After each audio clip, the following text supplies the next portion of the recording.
안녕하십니까?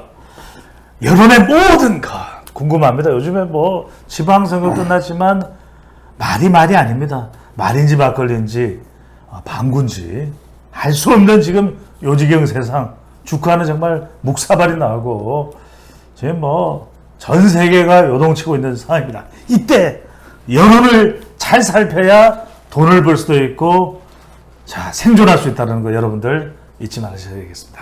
배종찬의 홍영림 기자의 여론고수 안녕하십니까? 네, 안녕하십니까? 네, 여러분들 구독, 좋아요, 링크는 뭐냐면 친구들 뭐 산행 가고 동문회 고등학교 뭐 중학교 친구들 많잖아요. 카카오톡에 뭐 57명 뭐 들어왔는데 거기다가 야 이런 방송 대단해 이럴 수가 있어 홍영림이야 배종찬이야 해서 여러분들이 올려주시면 좋겠습니다. 자 여론조사 여러분들이 바라는 심층 분석입니다. 홍 기자님 그런데 지금 대통령 지지율 계속 깔아앉고 있어요. 뭐 경제 이유다 뭐 인사다. 근데 뭐 인사 지금은 또 손도 안 대고 있는데 뭐 지난주 지지난주가 가지고 계속해서 지지율을 국정운영을 문제 삼지는 않을 테고 지금 뭐 데드크로스다 그러니까 부정이 이제 긍정보다 더 높아지는 추세 금융권에서 이야기하는 그런 지표였으면 이게 도대체 대통령 지지율 원인이 뭡니까?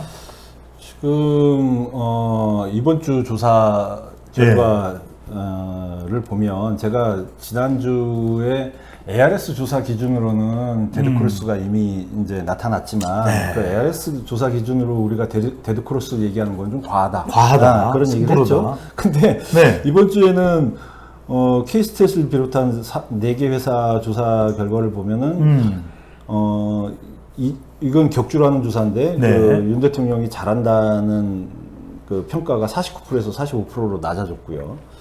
그리고 한국갤럽도 긍정평가가 47에서 43으로 낮아졌는데 문제는 부정평가가 38에서 42로 올랐다. 그러면은 43대 42. 별 차이가 없네요. 그러니까 데드크로스가 임박했다. 사실상 데드크로스 문전에 와 있는 문턱에 와 있네요. 문턱에 와 있다. 그래서 이게 사실은 이 기존의 역대 대통령의 유례가 없는 일이고 유례가 없다라기보다는 좀 약간 좀 눈여겨볼 부분이 뭐냐면 지난주에는 그 나토 그 회의에 그렇죠. 유럽 순방을 하지 않았습니까? 네네. 그 웬만한 경우에는 대통령이 해외 순방을 하면 순방 효과. 그렇지. 올라가요. 때문에 지지율이 올라갔어요. 그렇죠. 지지율이 올라갔는데 이번에는 오히려 순방 김건희 여사 뭐 패셔도 좋았고 순방 효과를 누리기는커녕 지지율이 오히려 떨어졌다. 그래서 이거는 상당히 이례적이다. 순방 때문에 떨어진 건 아니겠죠. 그것 때문에 떨어진 건 아니죠. 그것 때문에 떨어진 건 아닌데 순방을 할 때 지지율이 오르는 이유는 일단 그 해외 순방을 할 때 모든 방송 언론에서 이 주요 뉴스로 다루지 않습니까? 스포트라이트를 주목을 받네. 대통령이 이제 해외에서 뭐 해외 정상들 만나고 회의도 하고 뭐 세일즈 외교도 하고 필리핀 국왕을 만났네. 그러면은 이제 그걸 보는 국민들이 그 해외 나가서 열심히 일을 하시는구나. 일하는 대통령. 일하는 대통령이라는 것이 이제 부각이 되면서 그렇죠. 부각이 되면서 지지율이 그 대부분 올랐단 말이죠. 김건희 여사도 이번에 뭐 패션 좋았잖아요. 그렇죠. 별 말도 안 했어. 발언도 안 했어. 하도 뭐라 그러니까. 아니 발언은 했죠. 뭐 그러니까 어떤 친근감 있는 얘기는 했죠. 그 나쁜 이야기 없었어요. 나쁜 얘기는 없었죠. 근데 이제 그럼에도 불구하고 이 지지율이 떨어졌다라고 하는 거는 그 대통령실 입장에서는 상당히 좀 눈여겨봐야 될 부분이 아닙니까? 그거는. 이게 뭐 경제 때문입니까? 그러면 인사 때문입니까? 아니면 워낙 정치적으로 지금 양극화가 돼 있어 그런 겁니까? 근데 저는 계속 비슷한 얘기를 이전에도 했지만 사실 방금 얘기한 경제, 정치, 사회 이 부분에서 종합적으로 불안감이에요. 종합적인 불안감. 종합적인 거다. 종합적인 불안감. 우리가 이제 지금 보면은 경제도 뭐 아까 말씀하셨다시피 주가도 폭락하고 묵사발이 났죠. 그리고 그 사회적인 분위기도 완도의 세자녀 비극, 새 가족 비극을 보면서 이게 뭐 정확하게 원인 규명이 된 건 아니지만 가상화폐 그런 투자 의혹이 있어요.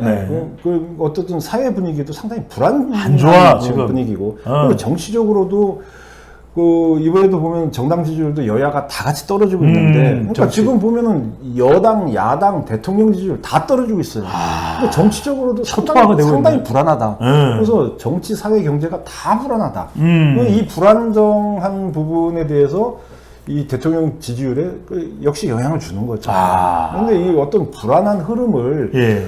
좀 끊어내야 되는데. 자, 이 대목에서 많은 방송들이 대통령 지지율 왜 떨어졌네? 뭐 경제 때문이네? 뭐 고유가, 고물가, 고환율, 뭐 고금리 다 뻔한 이야기 그죠? 또 인사 뭐 어제 오늘 일도 아니고 검찰 편중 인사다 한동훈 왜 그래?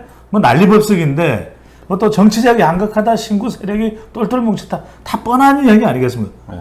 그런데 자 여론보수는 다릅니다. 이걸 단번에 끌어내서 9월달 추석 전까지 65%로 끌어올리는 비법 홍영림 기자가 단독으로 소개합니다. 그런 비법이 있으면 없어요? 벌써 아이고 저기 거창하게 이야기했는데 좀 시원하게 이야기해 주세요. 제가 이제 갤럽 조사를 보면서 네. 갤럽은 항상 그걸 물어보지 않습니까? 이제 이유. 지지하는 사람하고 지지하지 않는 사람한테 이유를 물어보잖아요. 근데 네. 이제 지지하지 않는 이유가 인사 문제가 여전히 18%다. 그리고 경제 민생을 살피지 않는다가 그 다음에 10%, 독단적 일방적이 7% 뭐 이런 순서로 가고 있어요. 근데 이제 우리가 볼 때 인사 문제를 여전히 가장 많이 꼽는다라고 하는 거는 보면은 이게 지금 뭐 단순히 몇 사람의 뭐 물론 지금 뭐 장관 박순일 장관 후보자라든지 뭐 이제 그 장관 후보자에 대한 논란이 좀 벌어지고 있는데 그런 부분에 대해서도 이제 깔끔하지가 않다라는 게 있고 그리고 문재인 정부 때도 인사 논란은 많았잖아요. 그렇죠. 그리고 이제 한동훈 장관과 관련해서 한동훈 장관에 대한 그 대중의 시각은 양극단으로 갈려 있어요. 그러니까 이제 상당히 그 신뢰를 보내는 이 보수층, 지지층이 있는 반면에 반대층에서는 그 한동훈 장관이 검찰과 경찰, 검경을 장악하려고 한다. 그리고 장관으로서 기존의 법무장관의 스타일과는 상당히 다르다. 완전 다르네. 뭐 소통령이다, 2인자다. 뭐 실세 2인자 소통령. 그런 얘기가 나오면서 한동훈 장관이 뭔가 움직일 때마다 이건 다 인사를 잘못했다. 하하. 쪽으로 반대층이 계속 이제 각인이 돼 있는 공격하니까. 거죠. 예. 그런 부분이고. 근데 지지하는 이유를 보면 모르겠다. 응답 거절이 25%로 압도적으로 1위예요. 지지하는 이유를 물어보면. 그 다음에가 결단력 있다, 뚝심 있다. 이게 6%. 그리고 국방안보 5%, 뭐 열심히 한다 5%, 전반적으로 잘한다 5%, 뭐 이건 사실은 좀 지지율가 분명하지가 않네요. 분명하지가 않아요.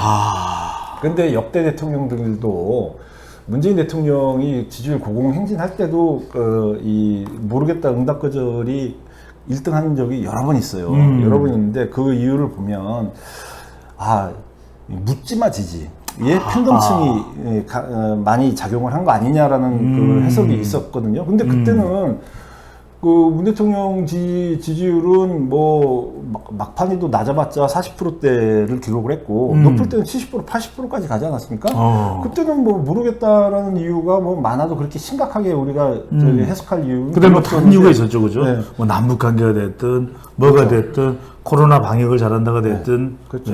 근데 지금 초반기에 40%대 초반으로 떨어졌는데 그 지지율을 모르겠다라고 대답하는 사람들이 굉장히 많은 이유는 사실 지지는 하고 싶은데 성향상 이 정치적인 성향상 윤 대통령을 지지는 하고 싶은데 지지하는 분들마저도 거리가 없네. 명확하게 뭐를 이렇게 잡아내서 얘기할 적이 없다. 그러니까 뭐 아까 말씀드린 대로 정치, 경제, 사회 여러 분야에서 특별히 뭘 잘한다라고 얘기할 거리는 없다. 그러니까 지지는 하는데 왜 그런지는 모르겠다. 자, 짧게 하나만 더 여쭤보겠습니다. K-스테이트 리서치를 비롯해서 우리 MBS 여론조사, 그 K-스테이트 리서치는 워낙 뭐 명망 있는 타고난 대사인데, 자, 이런 결과를 보면 뭔가 지금 추세적으로 내려가는 건 분명하다, 긍정이. 이럴 때 홍영림 기자가 청와대 아니죠, 뭐 용화대 대통령실, 네, 자, 국민소통수석이다. 그럼 어떤 제안을 하시겠습니까? 그것도 뭐 이미 얘기한 적이 있는 것 같은데 비상경제 그 체제에 완전히 이제 몰입을 해야 돼요. 완전히 몰입을 해야 돼요. 무항산 무항심. 놓고 사는 문제. 사실은 또 반대층이나 중도층 입장에서는 특히 중도층에서 이번에 지지율이 많이 떨어졌어요. 그렇죠. 그리고 소득 TK도 떨어졌어요. 소득 중하층 내지는 하층이 이게 재밌는 게 소득 최상층은 지지율이 거의 안 떨어졌어요. 이게 중요하네. 아래층, 하위층에서 많이 떨어졌는데 이 하위층이 사실은 상당히 보수적인 성향을 가지면서 그러니까요. 지난 대선 때 정권 교체 욕구가 가장 높았던 게 그러면 서민들이 이번에 돌변을 했어요. 이게 그 대통령 현 정권 출범 이후에 그거는 경제가 어려워지면 가장 먼저 입바다로 타격을 받는 게 그 저소득층이기 때문에 이분들이 굉장히 불안한 거예요. 근데 이분들의 불안한 거를 좀 잠재워주기 위한 어떤 비상경제 체제에 완전히 몰입을 해야 된다. 네. 근데 사실 그 아침에 출근길 약식 기자회견 우리가 도어 스태핑이라고 네. 그 말씀하시는 거 보면은 약간 좀 한가로워 보이는 거야. 그러니까 이 시국에 그 해외 순방 갈 때도 비행기 안에서 유럽 축구 봤다 이 부분 갖고 야당에서 상당히 지적을 했는데 저는 개인적으로 유럽 축구를 보든 유럽 영화를 보든 이 비행기 13시간 14시간 타고 가는데 볼 수도 있죠. 아시아 축구를 봐야 됐던 겁니까? 아니 근데 볼 수도 있죠. 볼 수도 있는데 그걸 굳이 기자들 앞에서 유럽 축구 봤다는 얘기를 안 해도 되는데 할 이유는 별로 없죠. 네. 그거는 사실은 안에서 열 몇 시간 동안 회의 준비도 하고 참모들하고 회의도 굉장히 오랫동안 열심히 하셨을 거예요. 강인선 대변인은 이번에 동행을 안 했나요? 했죠. 네. 그런 거 대변인이 좀 이렇게 조언을 해주고 대변인 한 명의 역할이 아니라 그 대통령실에 계신 여러분들의 역할이겠지만 그게 조언한다고 될 문제는 아니고 도어 스티핑 같은 경우에는 말 그대로 상당히 순발력 있게 즉흥적으로 하는 거기 때문에 그거는 일일이 각본을 짜서 하는 건 아니니까. 알겠습니다. 네. 정말 세계 최고의 데이터 분석 저널리스트 홍희정 기자의 신의 한 수네요. MB 정부에서 지지율을 반전시켰던 친서민 중도지도 중에 뚝 잘라서 친서민을 해라. 그렇죠. 경제 분야, 맞습니다. 서민들을 마음을 불안하지 않게. 맞습니다. 역사는 돌고 도네요. 약자와의 동행을 해야 된다. 약자와의 동행. 이 김종인 박사가 얘기했던 거 아닙니까? 그렇죠. 네. 이때 정말 대단합니다. 홍선님 신기가 있는 거 아니에요? 무슨 박스. 네. 자, 홍영민, 배종찬의 여론고수 대통령 지지율 심층 깊숙이 들어가서 짚어봤고요. 다음 편에서 뵙겠습니다. 고맙습니다.